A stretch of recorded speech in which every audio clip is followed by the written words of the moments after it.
lorsque nos noms sont inscrits dans le livre de la vie. Nous parlons du triomphe de la grâce, le 6e message déjà depuis le début de cette année. Et les éléments de notre triomphe, le nom de Jésus. Papa David, on va essayer de revenir en arrière. Peut-être quelqu'un nous prend pour la première fois et c'est déjà la fin. On veut d'abord comprendre ce qu'il y a eu avant que nous venons chuter avec le dernier pas aujourd'hui. Oui, madame, merci beaucoup. Nous bénissons le Seigneur pour tous les téléspectateurs qui nous suivent. Et nous avions béni le Seigneur pour ces messages que Dieu nous a envoyés par la bouche de son serviteur, le pasteur Guy Amani. C'était le dimanche passé, le dimanche 7 avril. Il nous a envoyé cette parole. Nous sommes dans le thème le triomphe de la grâce. C'est le thème général que nous exploitons ici chez nous à la parole éternelle. Et les sous-thèmes que le pasteur a commencé à exploiter, ça fait déjà 4 dimanches, c'est les éléments du triomphe. Nous sommes au 4e élément qui a été évoqué, le nom de Jésus. Alors le texte est puisé dans l'épître de Paul aux Philippiens, Philippiens chapitre 2, versets 8 à 10. Nous voyons que quand Christ est mort, il est ressuscité. Et quand il est ressuscité, la Bible dit, c'est pourquoi aussi Dieu l'a souverainement élevé et lui a donné le nom qui est au-dessus de tout, afin qu'au nom de Jésus, tout genou fléchisse et que toute langue confesse que Jésus-Christ est Seigneur à la droite du Père. Alors, nous voyons ici que le nom de Jésus, c'est en fait un mystère qui contient beaucoup de bonnes choses. Le premier sous-point qui avait été développé, c'est que c'est par le nom de Jésus que nous sommes sauvés. Aujourd'hui, l'apôtre Paul, il dit aux Romains chapitre 10, verset 9 à 10, si tu confesses de ta bouche le Seigneur Jésus, et si tu crois dans ton cœur que Dieu l'a ressuscité des morts, tu seras sauvé. Et nous avions vu aussi que les disciples, ils ont dit à ces geôliers, après qu'ils soient délivrés, les geôliers ont posé la question dans les actes des apôtres, que dois-je faire pour être sauvé? Ils lui ont dit, crois au Seigneur Jésus-Christ, tu seras sauvé, toi et ta famille. Il n'y a pas un autre nom qui nous a été donné par lequel nous soyons sauvés, que ce soit dans les cieux, sur la terre et sous la terre. Ils ont déclaré une vérité fondamentale. Pas même les anges, pas même les saints là, les gens qui perdent l'état, les pasteurs avaient dit ça, Saint-Tel, ils n'ont pas le pouvoir de sauver. Le seul qui a le pouvoir de sauver, c'est le nom de Jésus. Et nous avons vu le deuxième sous-point, c'est que après que le nom de Jésus puisse nous sauver, nous nous rendons bien compte que nous nous réunissons en ce nom-là. C'est au nom de Jésus que nous nous réunissons. Nous avions vu, Jésus, c'est lui qui nous donne cette vérité. Dans Matthieu 18, versets 20 à 21, il dit tout simplement que là où 2 ou 3 sont réunis en mon nom, je suis au milieu d'eux. Donc nous voyons bien que c'est le nom de Jésus, c'est lui qui nous donne l'autorité et la capacité de nous réunir. Nous sommes, on veut l'église de la famille royale. Mais tu viens là-bas, à l'entrée, nous avons un gardien, nous avons les services de sécurité là-bas. Dès que tu viens, on ne te connaît pas, on te dit, monsieur, vous allez où? Vous voyez, n'est-ce pas? Parce qu'il n'a jamais connu, il n'a jamais vu cette personne. Mais vous, madame Charlène, madame Bijou et la sœur Déborah, dès que vous arrivez, ce monsieur ne peut même pas vous poser la question. Et la sœur Laetitia non plus. Parce qu'il vous connaît déjà que vous êtes de la maison. Et quand vous entrez ici, vous avez les droits, des clés, de ceci, vous ouvrez, vous entrez dans les studios, dans les bureaux, vous vous asseyez, vous commencez à travailler.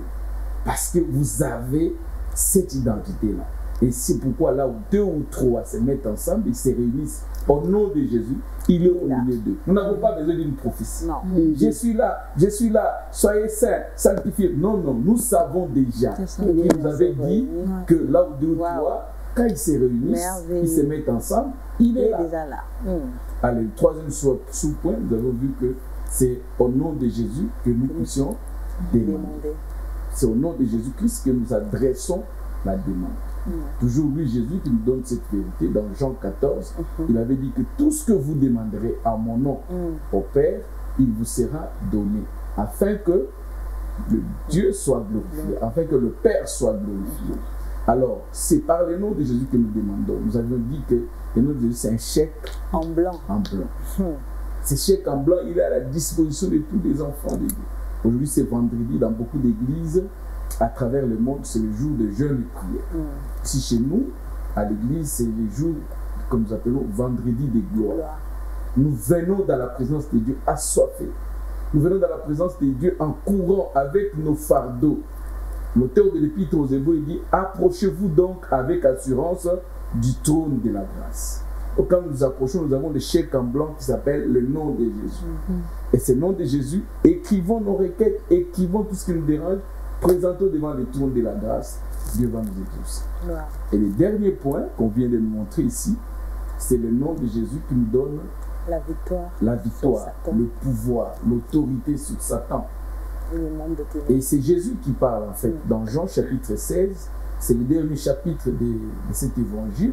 Jésus-Christ, il dit, voici les miracles qui accompagneront ceux qui auront cru. En mon nom. Là encore, il insiste. En mon nom. Et le pasteur a relativisé les choses. Il a donné l'équilibre. Souvenez-vous de l'histoire des fils d'Eva. C'est pas seulement parce que tu viens, non, à la borne, on prie bien, on chante bien, tu entres là-bas, tu commences à... Non, non, non, non. Tu dois être identifié. Comme j'ai parlé tout à l'heure, tous les agents de la parole éternelle, radio-télévision, ils ont des cartes. Donc quand ils viennent, par exemple, on remet en cause la sœur Laetitia. Il y a un nouveau gardien qui vient, moi je ne te connais pas. Elle brandit sa carte, il dit, ah ok, on les fait passer. Donc le nom de Jésus, c'est l'autorité qui nous donne de chasser les démons. Tu penses que tu es à la maison, tu te réveilles, il y a des choses incomparables, disons, inconcevables, incompréhensibles. Les matins, des choses que tu fais d'habitude, tu n'arrives pas à les faire. Tu bouges comme ça, on a cassé.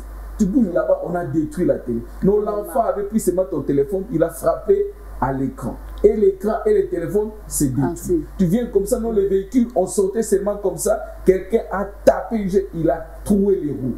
Non, on est sorti comme ça, papa là où il est. Non, c'est inconcevable. Arrête-toi.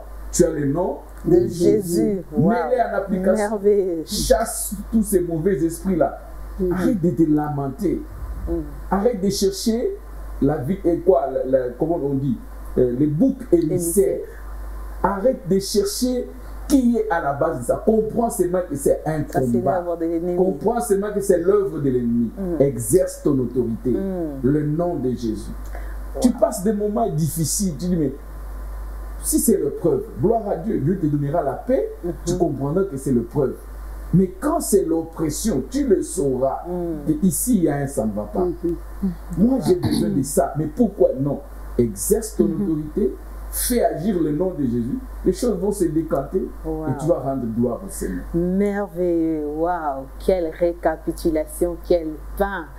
Waouh, c'est merveilleux. Le nom de Jésus, on a pris tout notre temps pour faire cette petite recap qui nous a fait du bien. On va donc se diriger à la grande table. Sœur Déborah, Maman Bijou, est-ce qu'il y a une préoccupation ce matin? Sans oublier que nous avons une grande question de la semaine également qui nous attend. Si vous avez une préoccupation ce matin, on va donc prendre cette petite préoccupation. Papa David est là avant de retourner ici pour prier. Voilà, Papa David, moi j'avais juste une petite préoccupation. Déjà qu'on en parlait dans les coulisses, l'exemple des fils d'Eskeva qui ont été frappés.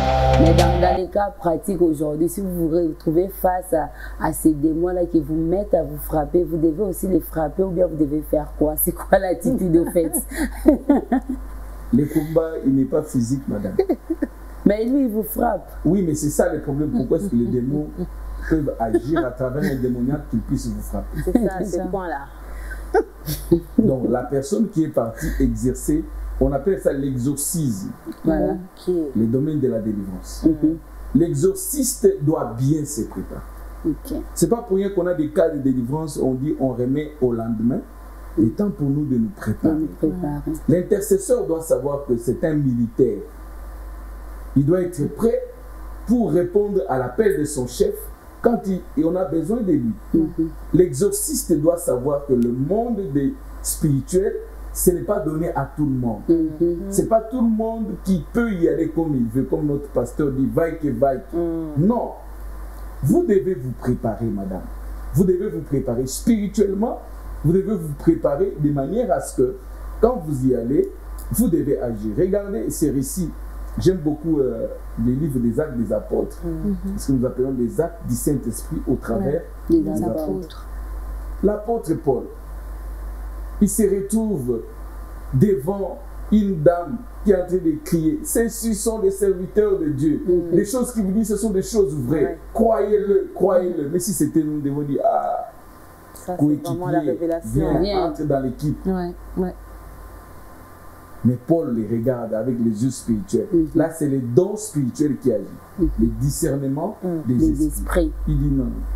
Ça, c'est pas l'esprit de Dieu. Mais c'est qu'elle dit est vrai. Il chasse. Mais il dit des choses qui sont vraies. Mais sous l'influence de quelle force? Voilà. C'est pourquoi, madame, nous devons éviter les distractions. Ces choses qu'on montre à la télévision, on donne le micro au démoniaque. Dis-nous, ouais, Nani. Pour ceux qui ne comprennent pas le Swahili. Toi, c'est qui? Tu viens d'où? Comment tu es entré ici? C'est du scénario. Les démons, on n'a pas à converser avec eux. Christ l'a fait une seule fois, mais c'était pour un but, pour un enseignement. Christ ne conversait pas avec les démoniaques. À chaque fois qu'il constatait qu'il y a... Parce que les démoniaques, si on l'amène ici, l'atmosphère qu'il y a ici, nous commençons à prier, il y aura déjà la manifestation. Et dès qu'il y a la manifestation, il faut les chasser. Mais si vous commencez des cérémonies, vous commencez à lui poser des questions à parler. C'est comme ça qu'il vous a entraîné dans la distraction et après, le combat va devenir maintenant physique. Donc l'exorciste doit être enseigné et préparé. Il doit savoir que le combat, il n'est pas physique, il est spirituel. Mais quand ça commence à devenir physique, prenez des dispositions.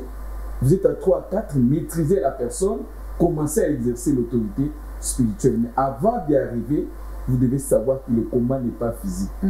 Parce que les démoniaques t'ont tapé. Toi aussi, tu tapes les démoniaques. Tu tombes dans les pièges.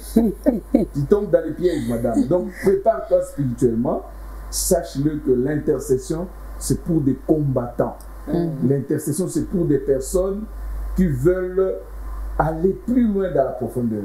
Et encore plus, là, dans l'intercession, ce n'est pas tout le monde. L'exorcisme, les domaines de la délivrance, c'est pour des personnes qui savent c'est à quoi il s'agit et comment le faire. Mais dans toutes ces choses, il faut s'appuyer sur la grâce du Seigneur. Parce que vous pouvez vous retrouver à un endroit où à Bénier, où tu n'as jamais fait une délivrance. Tu te retrouves dans une famille où on t'a appelé pour prier pour un malade. Mais là-bas, il y a une manifestation démoniaque. Qu'est-ce que je dois faire? Attendez, WhatsApp, connexion. Maman Charlène, tu es où? Ici, on a un cas de délivrance. Est-ce que tu peux venir? Non. Tu dois savoir qu'en tant qu'enfant de Dieu, tu es revêtu de l'autorité. Voilà. Exerce l'autorité au nom de Jésus. Chasse les démoniaques. Et puis, chasse les démons, voulais-je dire. Et vous allez vous rendre compte que la situation va se rétablir. Comme nous avions vu, le nom de Jésus, quand elle vient, elle fait quoi? Elle remet de l'ordre. Il y a du désordre dans la vie de cette personne. Le nom de Jésus va venir remettre de l'ordre. Et par la grâce de Dieu, vous allez vous rendre compte que vous commencez aussi à exercer Waouh, le pouvoir de la délivrance. Merveilleux. Beaucoup, papa David. Sœur Déborah, il y a une préoccupation de votre côté? Non, en tout cas, tout va bien. Et donc, moi, je vais prendre ma préoccupation, ça sera la dernière. Papa David, j'étais en train d'écouter ce que vous étiez en train de dire. Déjà, c'était le dernier point où le nom de Jésus nous donne la victoire sur Satan et les mondes de ténèbres.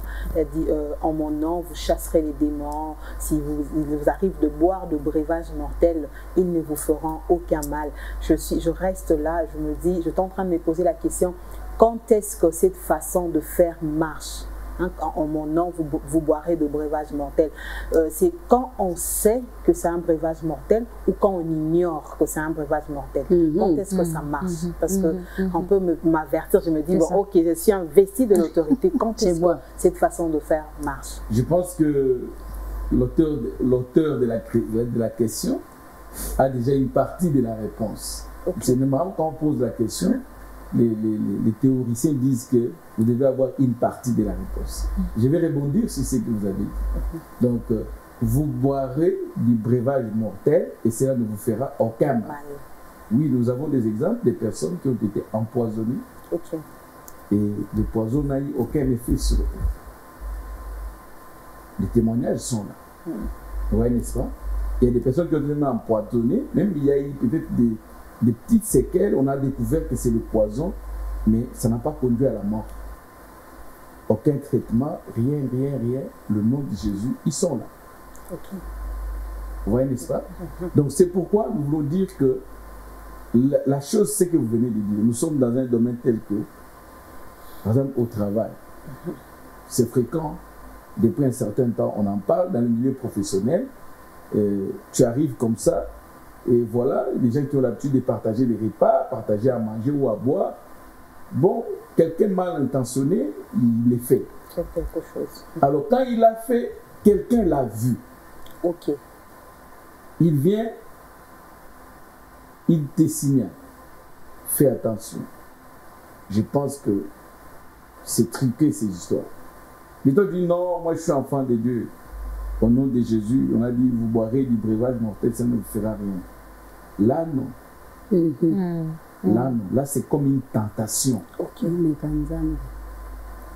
Mais tu n'es pas au courant. Quand ils ont fait des complots maléfiques, tu n'étais pas là. On vient, on te le présente. Tu manges avec action de grâce. Là, c'est ça, l'exercice des serments. Vous voyez, n'est-ce pas? Donc, dans toutes ces choses, nous devons savoir qu'en tant qu'enfants de Dieu, Dieu, s'il nous a avertis, parce qu'il veut que nous prenions des précautions. Mais si nous n'avons pas été avertis, nous venons aveuglément, nous prenons. Laissez-moi vous dire qu'il y a beaucoup de gens qui ont connu des situations d'intoxication alimentaire, intoxication dans le domaine des produits.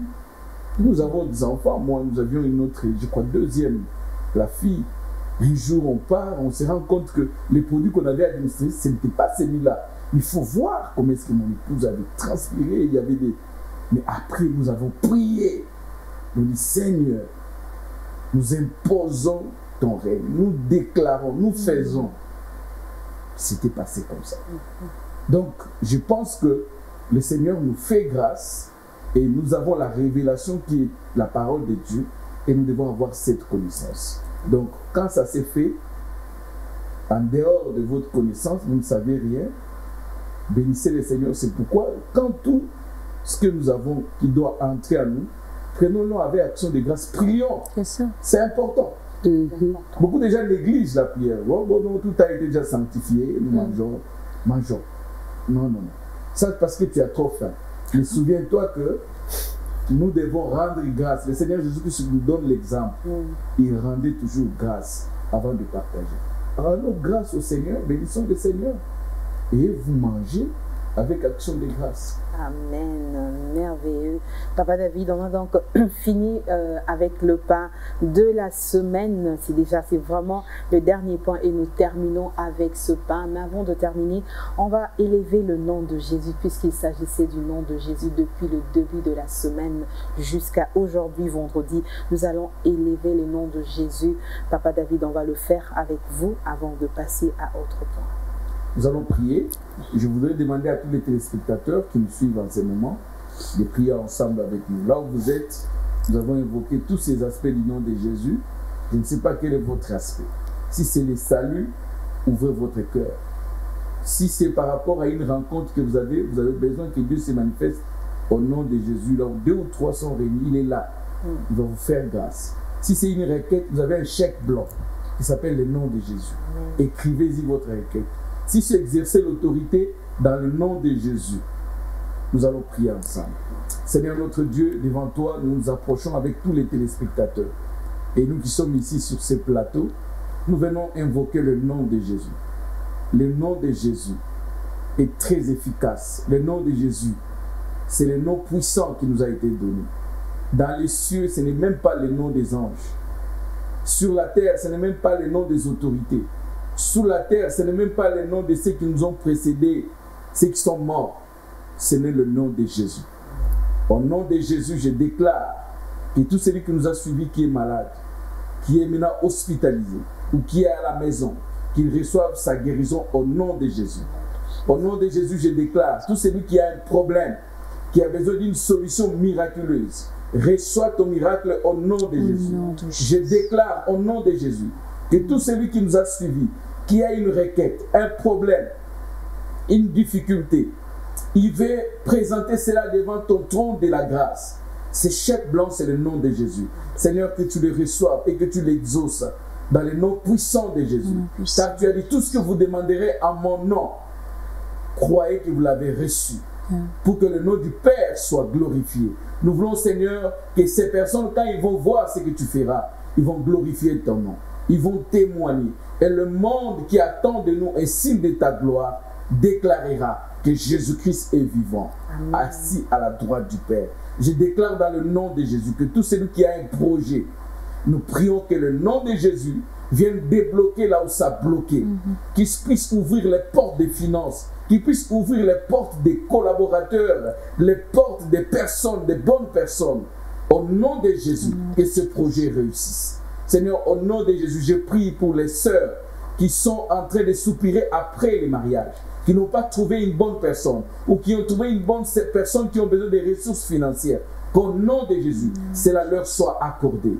Au nom de Jésus, je prie pour des frères qui n'ont pas des épouses, qui cherchent des fiancés, ou qui ont déjà trouvé mais qui cherchent des ressources financières. Au nom de Jésus, que cela leur soit accordé. Je prie maintenant, Seigneur, pour toutes ces personnes qui nous ont suivis, qui sont dans leur bureau, qui sont en train de travailler. Au travail, ils connaissent des combats. Au nom de Jésus, je déclare la fin de ces combats. Au nom de Jésus, je déclare la victoire. Au nom de Jésus, je déclare dans la vie de cette personne qui habite dans une parcelle problématique, là où il y a des situations compliquées, la sorcellerie, la magie, la maïkari, la rose-croix, les ayam, le monde kabbalistique, le monde oriental. Je confesse l'échec maintenant. Et je confesse l'échec maintenant. Que la victoire du nom de Jésus soit leur partage. Merci Seigneur pour la victoire que tu nous donnes. Ici à la parole éternelle, alors que nous serons dans ta présence, vendredi de gloire, tu bénis toutes ces personnes qui viennent avec soif dans ta présence. Bénis cette journée. Au nom de Jésus, nous avons ainsi prié, nous disons Amen. Amen. Merci beaucoup, Papa David. Mais nous ne vous libérons pas. On va rester encore là jusqu'à la question de la semaine. Mais je vais simplement me déplacer, rejoindre mon équipe. Tout à l'heure, certainement, à l'heure de la découverte, Sœur Déborah va venir avec la question de la semaine. Je vous en prie. Nous sommes encore là. Je vous en prie. Merci beaucoup à vous. La réalisation de Benj Biémon va prendre la pensée du jour.